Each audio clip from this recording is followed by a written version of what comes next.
Tía profesora, para la tarea académica número 3 nos tocó el siguiente problema sobre el diseño de un circuito eléctrico. Este circuito es de naturaleza transitoria, es decir, ocurren cambios temporales, y esto se da cuando se cierra en el interruptor como en la figura mostrada. En este caso, existe un periodo de ajuste al cerrar el interruptor hasta que se alcance un nuevo estado estacionario. La longitud de este periodo de ajuste está íntimamente relacionada con las propiedades de almacenamiento de energía, tanto del capacitor como del inductor. La energía almacenada puede oscilar entre estos dos elementos durante un periodo transitorio. Sin embargo, la resistencia en el circuito disipará la magnitud de las oscilaciones. Para la resolución del problema, debemos calcular las caídas de los voltajes de los tres elementos del circuito. Primero, del resistor. La siguiente ecuación sería el producto de la corriente por la resistencia del resistor, donde la corriente está en amperes y la resistencia en ohms, y el voltaje en unidades de voltios. Luego, para el capacitor, es la carga entre la capacitancia, donde la capacitancia es la medida de la cantidad de energía eléctrica almacenada para una diferencia de potencial eléctrico dado, en unidades faradio, y la carga en coulombs. Para el inductor sería la inductancia por la diferencial de la corriente entre el diferencial de tiempo. La inductancia es la medida de la oposición a un cambio de corriente del inductor. Sus unidades son en henrios, la corriente en amperes y el tiempo en segundos. Luego, por la segunda ley de Kirchhoff, nos dice que la suma de las caídas de los voltajes alrededor del circuito cerrado debe ser cero. Entonces, reemplazamos las ecuaciones anteriores en esta suma y existe una relación entre la carga y la corriente, donde la corriente es igual a la diferencia de la carga entre el diferencial de tiempo. Entonces se obtiene una ecuación diferencial ordinaria lineal de segundo orden, que se resuelve usando los métodos de cálculo y obtenemos la siguiente solución de la EDO. Esta ecuación representa la variación de la carga en el capacitor, Q de T, que es igual a la carga inicial por el exponencial elevado a la menos R, que es el resistor, por el tiempo entre dos veces la inductancia por el coseno de la raíz cuadrada de 1 sobre la inductancia por la capacitancia menos la resistencia sobre dos veces la inductancia al cuadrado por el tiempo.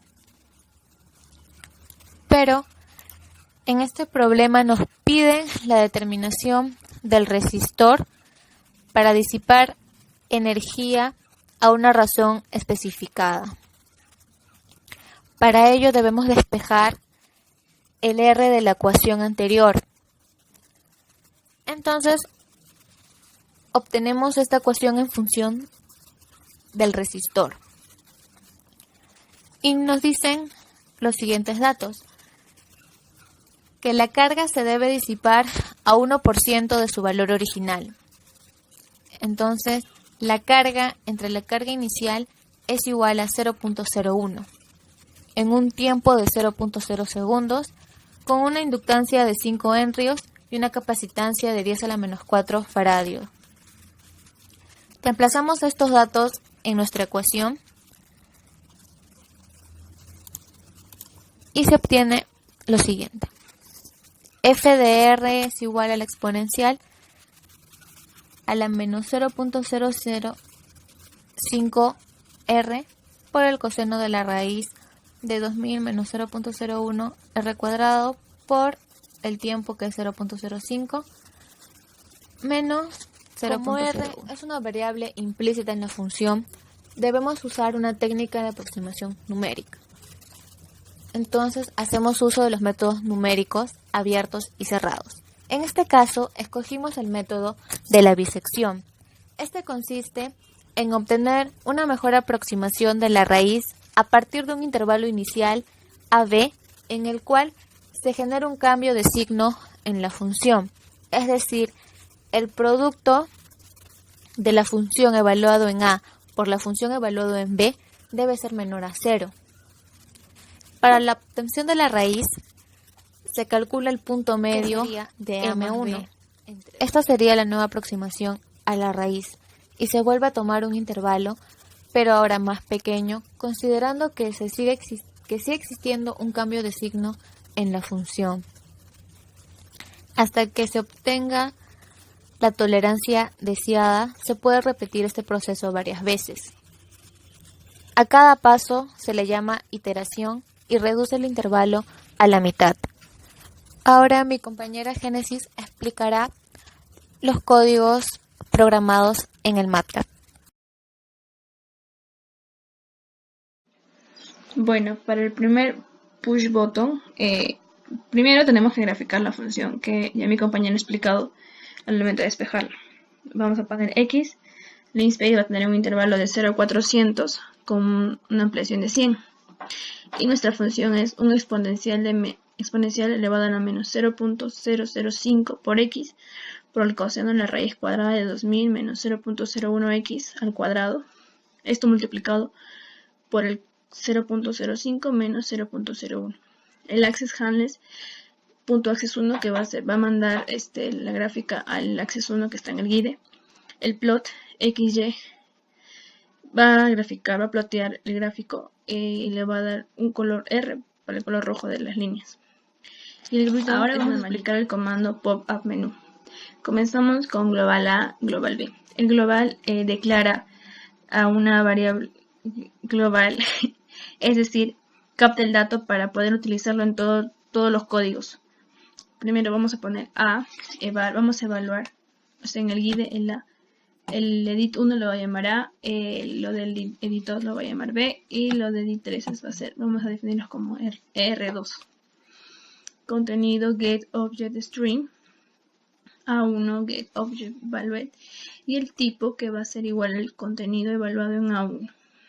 Ahora vamos a definir nuestro error, un error E igual a 100 y el MO igual a 100. Y el switch cell 2 mate tipo que convierte una matriz cell en una matriz ordinaria. Antes de pasar a la explicación del caso de bisección, vamos a definir nuestra función, que en este caso lo hemos llamado circuito X, que es, como mencionamos anteriormente, es la exponencial de menos 0.05 por x por el coseno de la raíz cuadrada de 2000 menos 0.01 por x al cuadrado por 0.05 menos 0.01. Nuestra función circuito. Vamos a definir de igual manera nuestra función para el método bisect. Nuestra función va a estar dada por parámetros de salida, que en este caso son n y m. N es el número de iteraciones y el m es el valor estimado de la raíz de la función. El bisect, que es el nombre de la función. A, que es A y B, que son los extremos del intervalo, y R2, que es el error máximo admisible. Ahora vamos a continuar con el código, que tenemos un R1 igual a 100 y un M0 igual a 100. Para un bucle, se usará un bucle, una variable contador desde 0 hasta el número máximo de iteraciones, que en este caso es 100, para n de 0 a 100. M de A más B sobre 2, que es, vamos a encontrar el punto medio entre el intervalo A y B. F de A, circuito A, y F de M, circuito M, tenemos que evaluar los valores de A y M en la función definida anteriormente como circuito.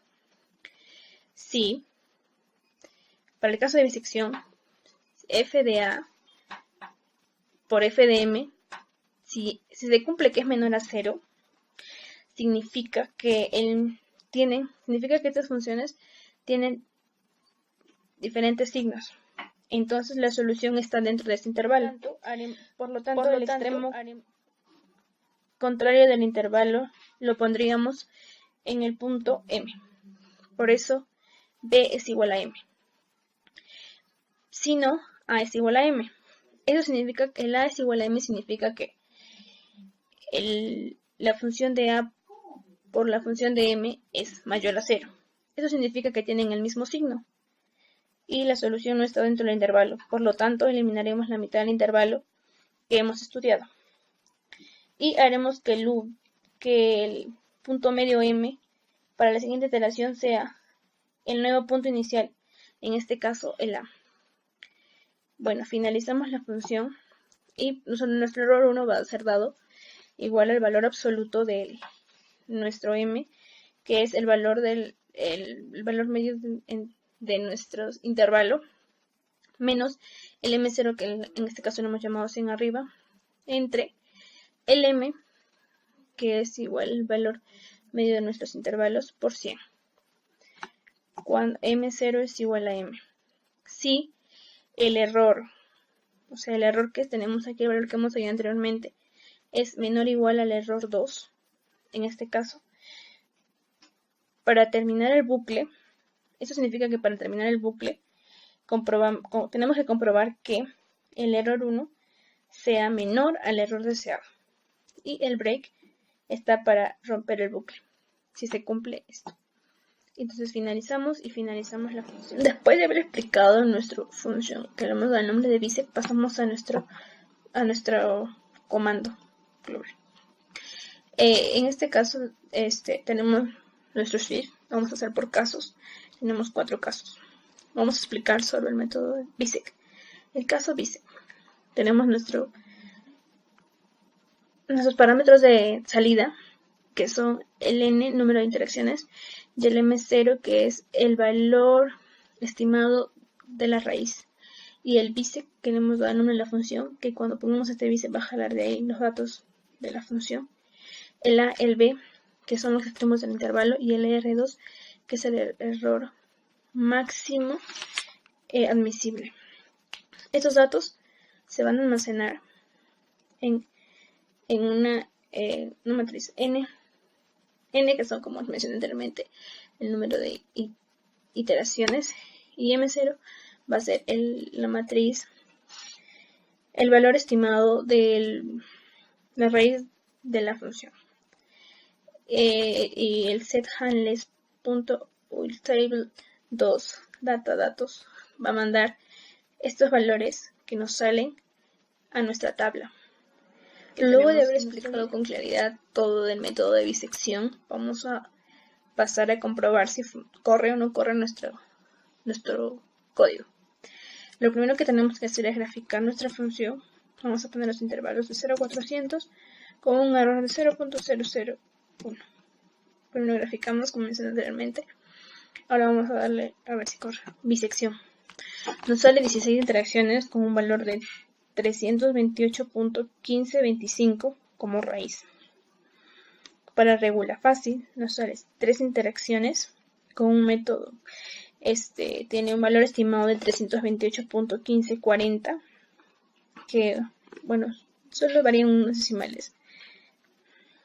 El secante, que nos sale 4 interacciones, nuestro valor es 328.1514 de nuestra raíz. Y el Rapson, que nos sale 4 interacciones y nuestro valor es 328.1514 de la raíz. Bueno, eso es todo, gracias.